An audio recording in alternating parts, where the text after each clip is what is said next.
Hey everybody, welcome to the Keto Mom page. My name is Stephanie and we're going to talk about two things. Lunch, what are you having for lunch? And now listen, I got up early this morning, I worked out, but I feel like I'm just now coming up to take a breath, which means I'm going to talk to you. So we're going to go over rain or shine. So a couple things. Where are you tuning in from? And what are you having for lunch? The reason I ask is because oftentimes people love to know what everybody else is eating for lunch to give them ideas of next time when they have lunch. So what are you having? Did you intermittent fast this morning? And are you just eating, or did you have breakfast? And however you choose to intermittent fast, or if you have breakfast, that's up to you. So I love to say this. Oftentimes people will go, man, I feel like my coworkers or my friends or my family just judge me on what I do. I feel like some people say I should intermittent fast.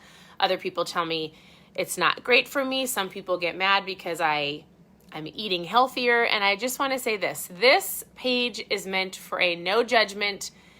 Come as you are. Learn as you go. Not everybody is super strict keto. We've got some people that are lazy keto or low carb or strict keto, or you know what? And however you choose to do this lifestyle is up to you. Everybody's different and everybody's bodies react differently to certain foods, right? And so my hope is the page inspires you just to take action or to try new things or to go, you know what? I can say yes to this, or I can make some better swaps, or I can take the buns off my burgers. My burger tastes better that way. So there's no one size fits all, and I want you to know that we are simply here to give you tips and tricks and tools to help you on your journey. And some are going to work for you and some may not, and that's okay.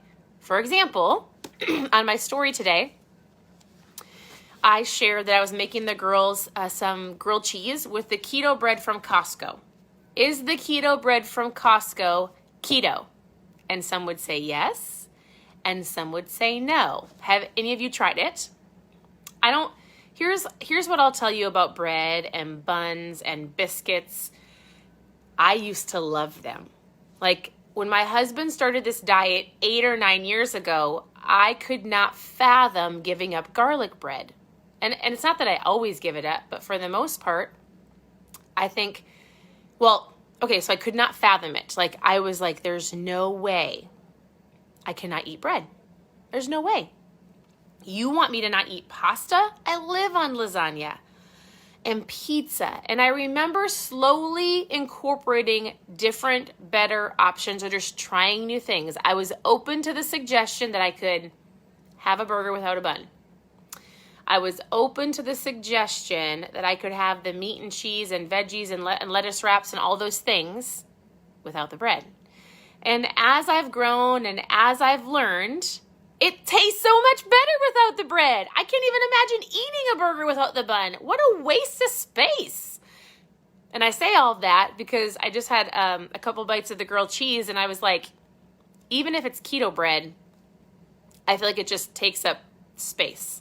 I feel like food tastes better without the bread. It's just a holder. So we did have a keto bread grilled cheese. The Costco bread, I think, is fine. The kids liked it. Some of you might be going, oh, but there's still a little bit of gluten in there. So it's not a perfectly strict keto, somebody who's doing under 20 grams of carbs macro. But it fits within the parameter of like a low carb lifestyle. Does this make sense? Is it the best option on a keto diet? If you're doing strict keto, probably not. Is it a better option on a Western diet who's really truly trying hard to make better choices? 100%. Does that make sense? So really on this journey, you should be thinking to yourself, there's a good, a better, and a best option. And in the moment that I'm at, if I'm at home or at a restaurant or I'm at the office or I'm at a birthday party or I'm at, an outing with my employees or whatever the case may be, wherever you're at in the moment, your mind should be saying, here's where I'm at. What is the best option for me to eat, right? And so whether you're ordering your food to have protein and veggies or salads, you're having the dressing on the side, always ordering water instead of soda, or you're at the party and you're choosing more salad than sandwich, like the choice is yours. You can take and remove things wherever you go. You just have to do it, right? So I want to know, what are you having for lunch? We had a grilled cheese, and I had probably a third of it. I didn't love it, and I'm not super hungry, so I didn't finish it. But it wasn't terrible. It was fine. But I seriously don't miss bread because food tastes better without it. So I see a lot of people joining and not a lot of people participating. What are you having for lunch? It gives other people ideas. I would have loved to have a juicy burger with an egg and bacon and peanut butter on it. And yes, I said peanut butter. Has anybody tried it? Listen, our grill has been going nonstop for dinners because that's just what we do in Minnesota when there's no snow. You've got about this much time in the year to grill before the snow comes. Anybody else live in the north? Let me tell you, we love to grill. Big Mac salad. Ooh, that's good. I love that. Meatballs. I love meatballs. Ooh, ooh, ooh. But have you guys ever tried peanut butter on your burger? It's incredible.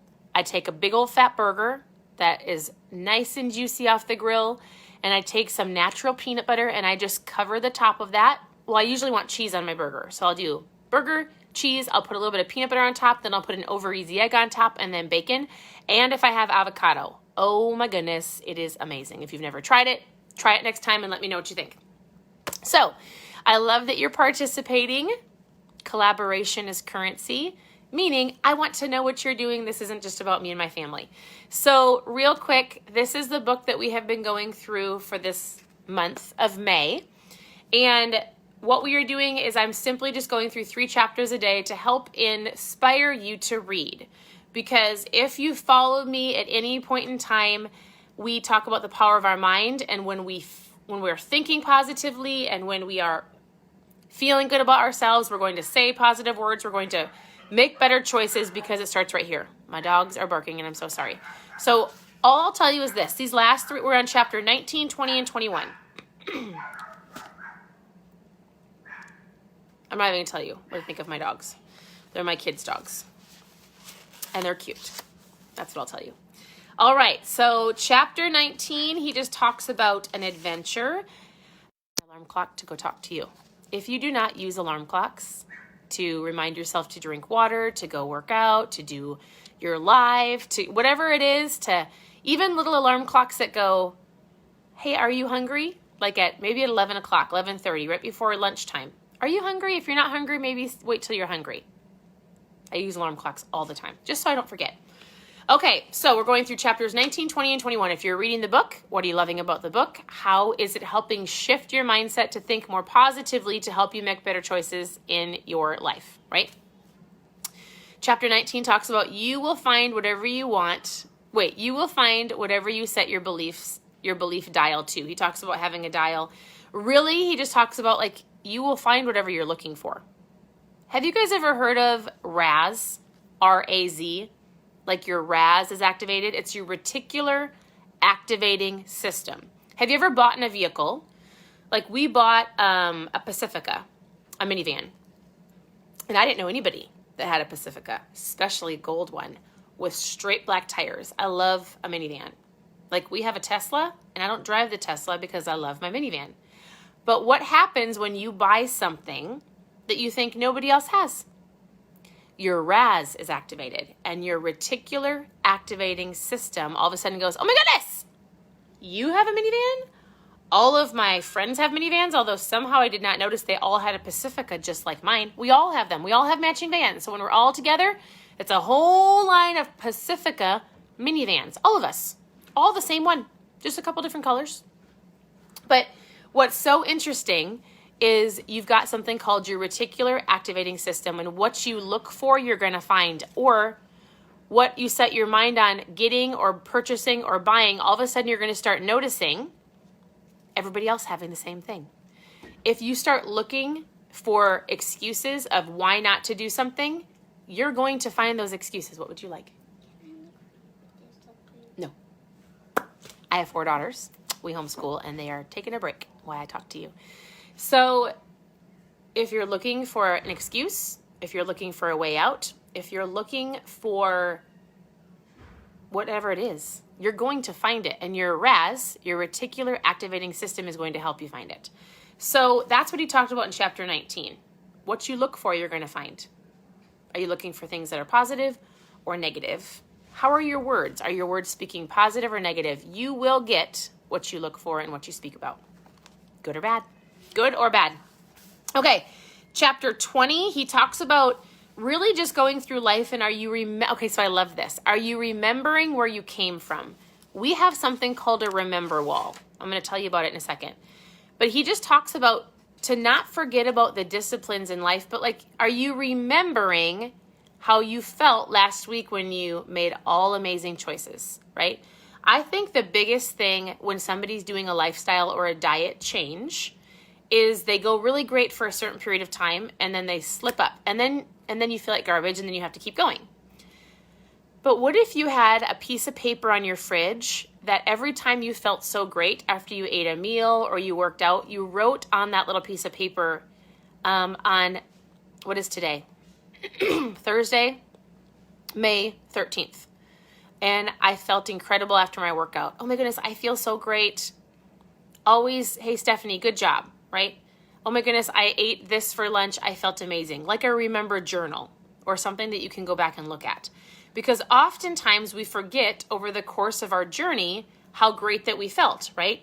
And then when you make slip-ups or when you kind of spiral out of control, this is what I hear often. Oh, I remember feeling so great. I'm pretty sure I felt great. But what happens if you could keep that remember how you felt in front of you at all times? He just talks about the power of remembering, because if you can go back to last week and you did great last week, but this week you kind of spiraled out of control, what happens if you could go back to your journal and remember how you felt all week? Would it make you take the extra effort to keep going? We have a remember wall in our home on our door of all of the things that happen throughout every month, of the blessings. We call them the blessings in our family. So when we are blessed or we are able to bless others so that we don't forget, it's kind of like, if you understand the Bible, we talk about wandering. So there's like a story about wandering in the wilderness for 40 years. What we like to do in our family is I don't want to forget the things in the past that we have been able to bless other people with or that we have been blessed with. So that when we have a bad day or we're working through a challenge or we're going, I cannot see the light at the end of this tunnel, I can go back to that remember wall and go, no, like, they are blessings here and here and here and here, and God is good. And yes, we're going to go after this. And it is a challenge, but we're going to keep going. We use that in our whole life as a family, but you could use the same concept in your lifestyle, in your journal, in your health, in your fitness, if you need to remember how you felt in the past to keep going. Really, it's just simply journaling how you feel every single day so you don't forget. So that was chapter 21. And then chapter 22... I think I read that one. Maybe I didn't. Well, 19, 20. Oh, no. It was 19, 20, and 21. I don't know. Yep. He talks about why spend your life doing something that is not inspiring to you. A majority of the book is really finding out why you are here. Why are you here? Why are you working on feeling better? I'm going to ask you that a lot because people go... They always go, oh, I'm going to get to that. Yep, Stephanie asked me a question. I'm going to get to that. And then all of a sudden you shut off this live and you go about your day and you never come back to it. For those of you who I told you last week to put something on your fridge that says, am I hungry? Did you make the Post-it notes and put something on your fridge to remind yourself to ask yourself, am I hungry or am I bored? Am I hungry or am I emotional? All of these little tips or tricks, things that you learn from other people, whether they're books or podcasts or lives like this, the key to anything in life is taking action on what you've learned. And if you've not done it, then for the next 5 minutes when you're done watching me, go take action on something that you know you need to do. That's going to change your life. Don't resign yourself to a life of just getting by. Basically, he just went through and he said, enjoy your life, enjoy your journey, remember how you're feeling right now, journal your journey so you can go back when you have a bad day and celebrate. So I think the book is great. It's a super easy read. I hope for those of you who are doing it with me, you're enjoying it. For those who want to join us in June, we are going to be doing the book called Morning Miracles. And then I'll go as soon as we're done. I talked about it in yesterday's video. I'll take a picture and post it on my stories today. And you can just go grab it from Amazon. I'm not going to be mailing these ones out. But Morning Miracles, it's going to be incredible. It is a short read. I would highly recommend getting it. and then we'll dive into another book in July. So June's book is Morning Miracles. Otherwise, thank you for tuning in. Again, I would love to know what you're having for lunch. How is your day going? And that's it. So I hope you have an incredible afternoon, and we'll talk to you soon.